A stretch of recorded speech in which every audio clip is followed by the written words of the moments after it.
Many of you that have been on this journey with the IWBC and have been part of this conference now for 5 years know that one of the projects that we have ongoing is what we're calling an outdoor museum or pylons. Basically, these pylons or memorials, there will be 9 of them, obviously for 9 innings of baseball, and each one will be dedicated to a person or a group of people or organization that has been instrumental in the long history of girls and women in baseball.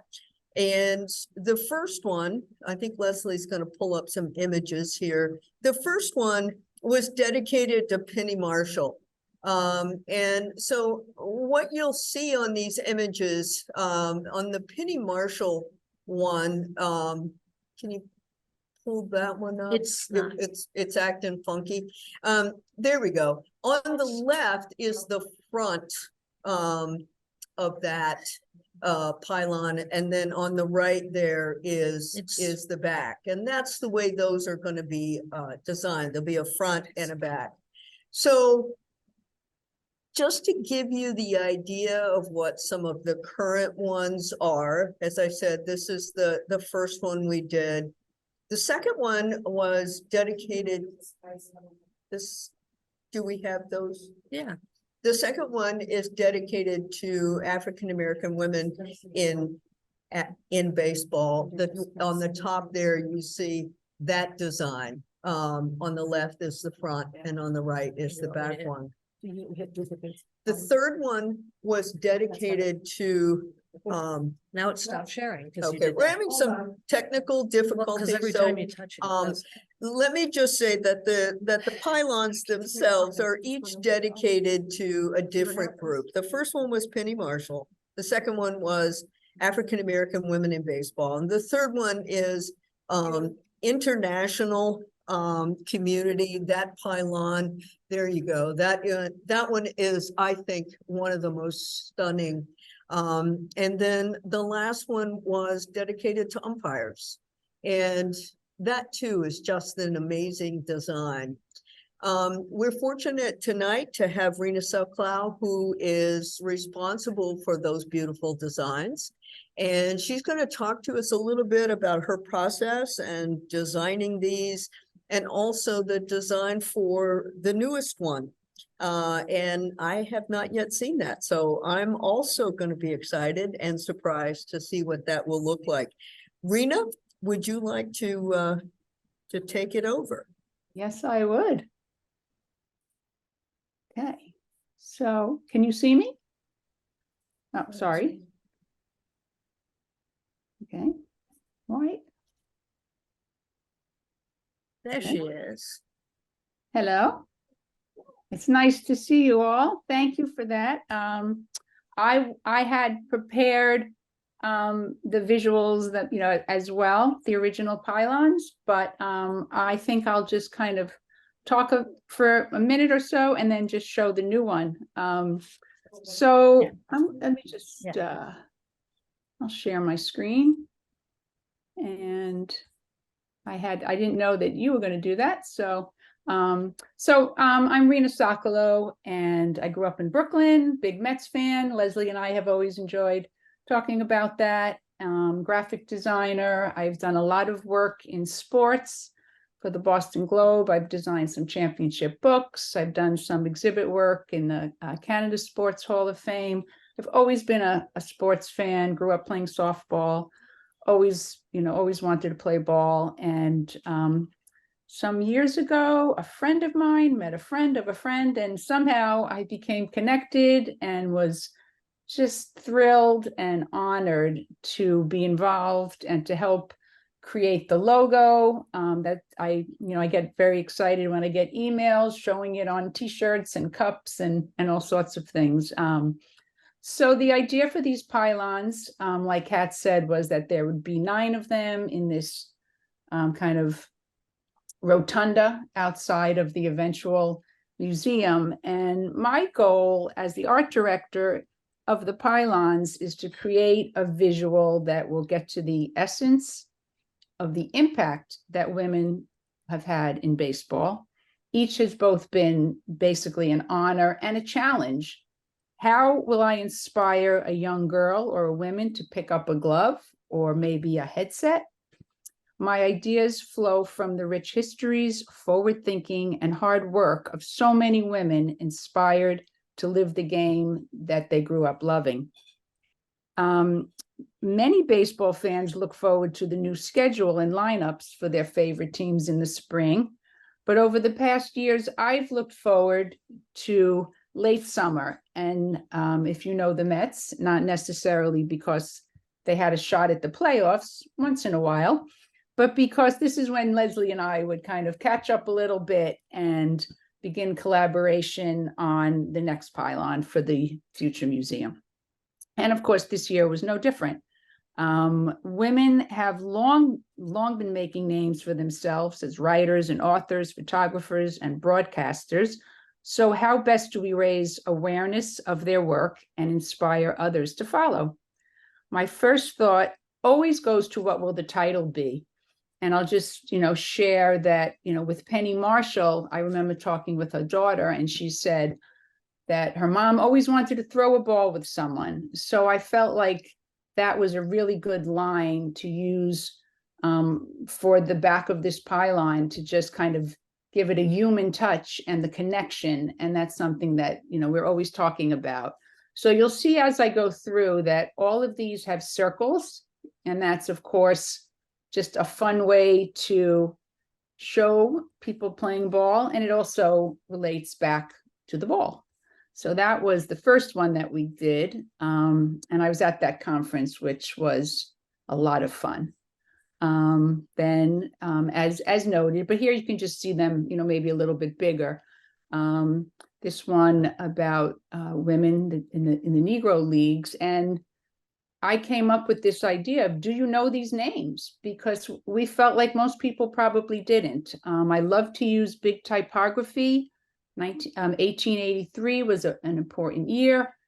And, we show down here, women making their way here. And we have Lonnie Murray, we had Hilda Bolden Shorter, we had Monet Davis, who, just to name a few, and then some quotes on the back. I was just as talented and looked just as good playing baseball as the white female players, but I was never considered. That's just, that's just horrible. And so by showing this to people, we hope that we're teaching them and that we can make some changes. And then we did, again, like I'm trying to think of a title. And so this is international, and I don't know, sitting around the breakfast table and somehow places loaded, that's it. And so the type here is actually saying play ball in many, many different languages. And we're always just trying to add something that's unexpected and interesting, hopefully, and something that would stop people so much that they'd want to see what we're talking about. I particularly love this one.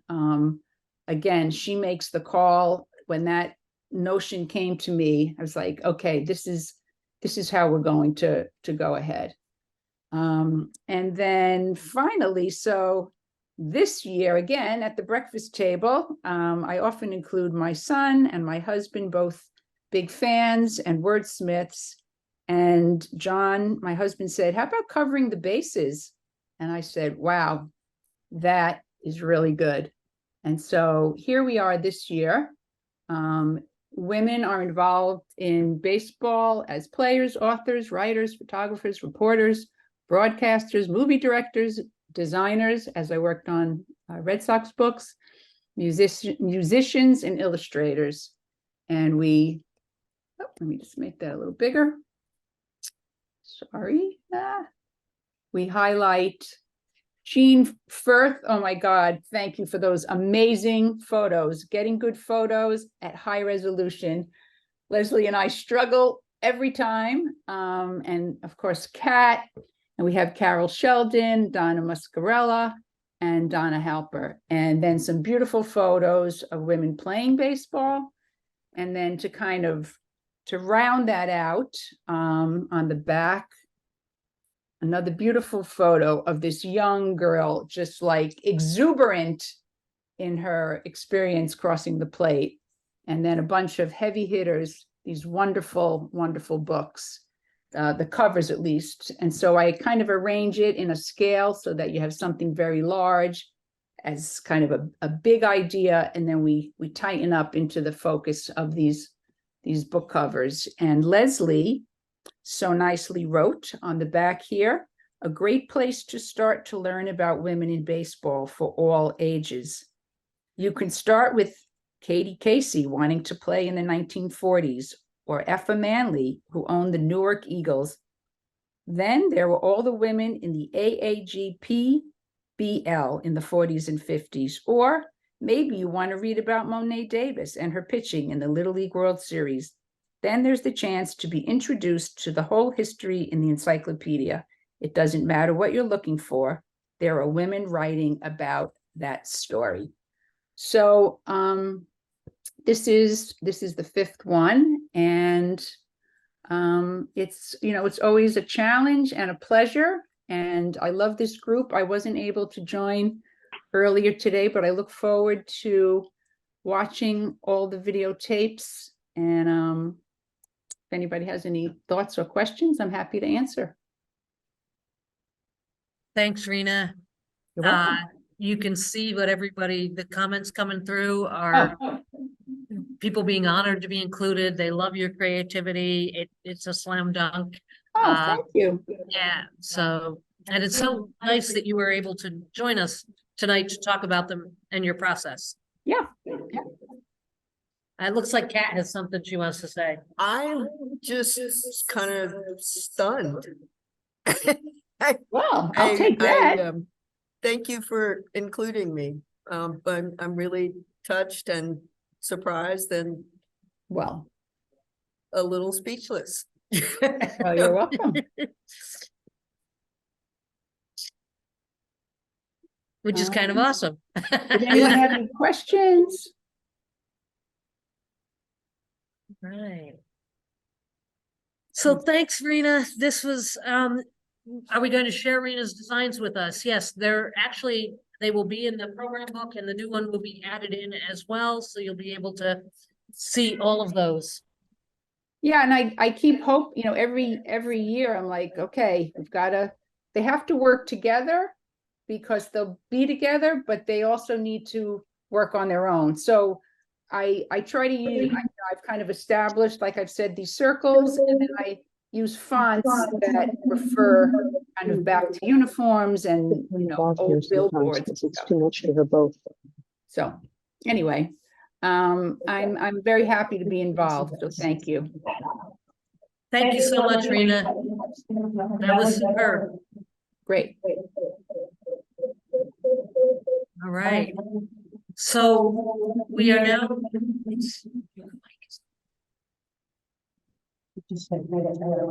We're going to now turn our attention to the last part of our evening tonight, and that is to make the presentation of the Dorothy Seymour Mills Lifetime Achievement Award, which comes from the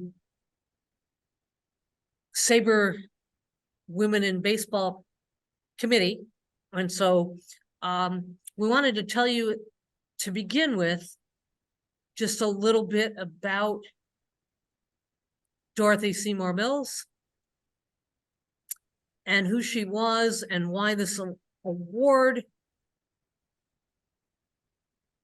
is something that we started as a committee about 6 years ago, and thinking about it. For those who don't know, I'm going to share so that you can see a little bit of who Dorothy is and who Dorothy was. Many of us can honestly say a lot of what we do, we owe to Dorothy, and we owe to the work that she did as a writer, which was her primary area of expertise, writer and researcher. Dorothy got her start in the sort of baseball world of writing with her husband,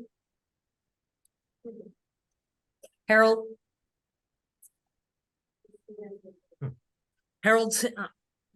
Seymour, and was responsible for the early books that Harold and Dorothy put out. And when they were first put out, Dorothy's name was not included, and they were just credited to her husband, Harold. And much, much later, she pushed, and publishers finally agreed, and they republished the books. And this is Dorothy, and this is Dorothy, how most of us remember Dorothy. And you can see all the books in her background for her research, but that was Dorothy's love: baseball, writing, research. Dorothy was an inspiration to many, and so about 6 years ago, committee got together and we decided that it was time to create an award, and the person that we should name this for was Dorothy Seymour Mills, for all of the work that she did over so many decades, the number of women that she inspired. And so the idea behind the Dorothy Seymour Mills Award, which we now just call the Dorothy, and she liked that when we told her that that's what we were going to call it, was to focus on the idea of a lifetime achievement award, looking at a person's overall contributions to supporting women and their roles in baseball, to supporting women who have roles in baseball. And it's really that lifetime achievement piece that is the significant part of this particular award. And so our past winners, as you can see, our inaugural year was Perry Barber, for her work over so many, again, decades, in supporting opportunities for women to be involved, specifically as umpires. Effa Manley, owner of the Newark Eagles, who also pushed for the recognition of Negro League players, for Major League Baseball to pay for those players. Rachel Robinson, obviously widow of Jackie Robinson, but also founder of the Jackie Robinson Foundation, and so many other things that she was involved in. We heard Melissa talk about Claire Smith and the work of Claire Smith. And so again, recognizing her work, and Temple University has recently renamed their journalism school after Claire. And then last year, player in her own right, coach, and most well known for the founding of Baseball for All and her travel all around the world to support opportunities for women to play, Justine Siegel, was our winner last year. And then this year, our finalists for the award include this group of 6 women: Maybelle Blair, who of course was a player in the All-American League, went on to have a long professional softball career, and more. Julie Croteau, who played in college, then went on to work for Major League Baseball. Lizzie Murphy, who Jay Hurd talked a little bit about last night, and the project he's working on, very early baseball player in the Rhode Island area. Maud Nelson, player, manager, owner, coach extraordinaire.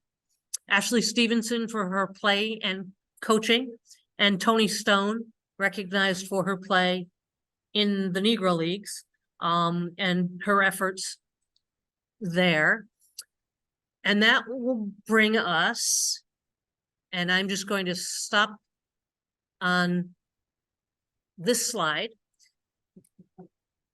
and turn this discussion over to Kat Williams to introduce this year's winner. Thank you, Leslie. It's an honor for me to be part of this presentation tonight. The Dorothy is, as Leslie said, an award that we're giving to someone who has dedicated their lives to honoring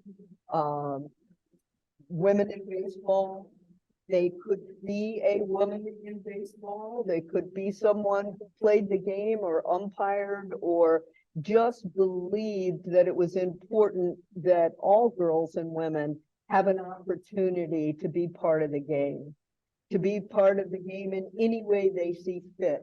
And someone who has literally spent a lifetime doing that. It is my greatest honor to announce the 2023 Dorothy goes to my beloved friend and my hero, Maybelle Blair. Oh my God.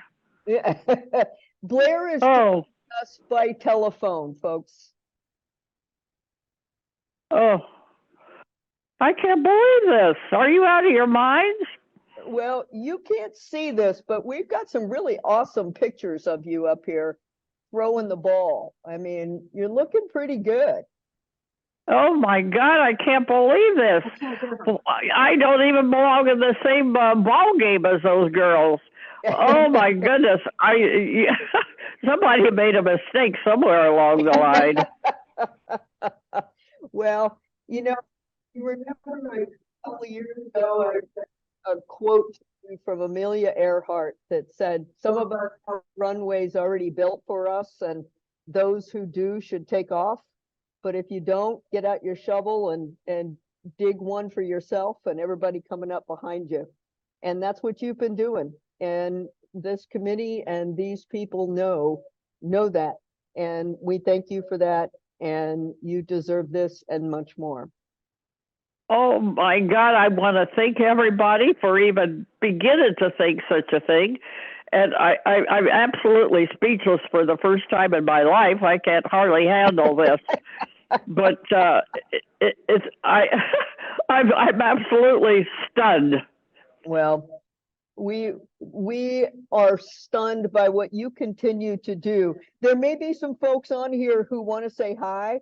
You can't see us, but we have about 40 people on here, and they are all sending you in the chat on here. They're sending you congratulations, love and respect.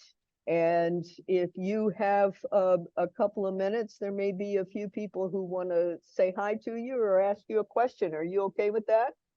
Oh my gosh, yeah. I'm sitting here in my rocking chair doing nothing but watching football. Okay. Does anyone have any questions or comments or anything they'd like to say to Blair? You're going to have to speak up because she's not on, so she's not reading the chat. Can I ask her something, Kat? This is Melissa. Of course you can, Melissa. Yeah, I'm just wondering how many times and how long she practiced before she made that pitch at Citi Field.